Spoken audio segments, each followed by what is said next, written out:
അമ്മാൻ്റെ പറ്റി നമ്മൾ കുറേ വായിച്ചിട്ടുണ്ട്, പഠിച്ചിട്ടുണ്ട് ഇല്ലേ? അമ്മാൻ്റെ പറ്റി നമ്മൾ കുറേ വായിച്ചിട്ടുണ്ട്, പഠിച്ചിട്ടുണ്ട്. പക്ഷെ അച്ഛൻ്റെ വായിച്ചിട്ടില്ല, പഠിച്ചിട്ടില്ല.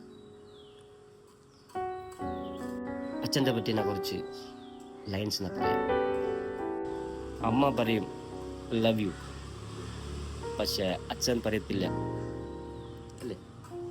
അമ്മ പറയും ലവ് യു എന്ന് പെട്ടെന്ന് പറയും, പക്ഷെ അച്ഛൻ പറയത്തില്ല, ലവ് യു എന്ന് പറയത്തില്ല. അച്ഛൻ റൊട്ടിയാണ്, വീടാണ്, തുണിയാണ്. അച്ഛനിൽ ചെറിയ കൂട്ടിൽ വലിയ ആകാശമാണ്. അച്ഛൻ വീട്ടിൽ എപ്പോഴും ധൈര്യമാണ്.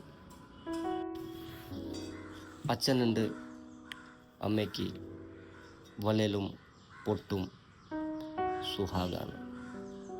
അച്ഛനുണ്ട്, മക്കൾക്കിൻ്റെ എല്ലാ സ്വപ്നവും സ്വന്തമാണ്. അച്ഛനുണ്ട്, ബജാറിൽ ഇരിക്കുന്ന എല്ലാ കളിപ്പാട്ടവും സ്വന്തമാണ്. ഇതാണ് അച്ഛൻ്റെ കഥ, നമ്മൾ വായിക്കാത്ത കഥ.